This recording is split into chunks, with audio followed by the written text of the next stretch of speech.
What is the origin of the unicorn? Where did this fabulous creature come from? And why do people still believe in them today? Well, that's what we're going to find out in today's video.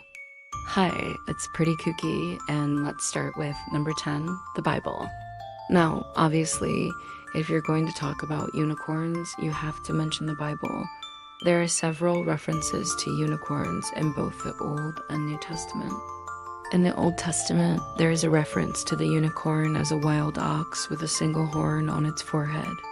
The exact translation of the word unicorn in the Bible is actually debatable, and some scholars say that it was mistranslated and that the original text actually meant rhinoceros. However, that doesn't explain all the other references to unicorns, such as the one in the 23rd Psalm, which says, "The Lord is my shepherd, I shall not want. He maketh me to lie down in green pastures. He leadeth me beside the still waters. He restoreth my soul. He leadeth me in the paths of righteousness for his name's sake." Some believe that the unicorn represents Christ himself, while others believe it represents strength and power. Number 9, Sir Samuel Baker. In 1862, Sir Samuel Baker, a British explorer, came across a rather peculiar creature while on an expedition in Africa.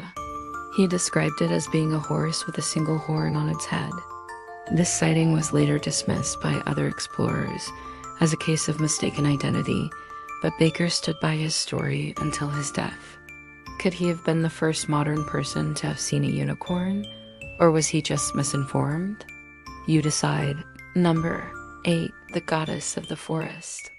In Celtic mythology, there is a goddess named Epona, who is often depicted as having a horse's head with a single horn. She is said to be the protector of horses and other animals, as well as the bringer of spring. The earliest record we have of her comes from a poem by the Roman poet Ovid, who wrote about her as a fertility goddess.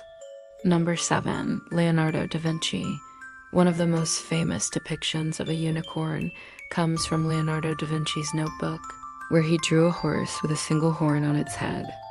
He also wrote about his theory that unicorns were actually horses with one horn that grew out of their foreheads.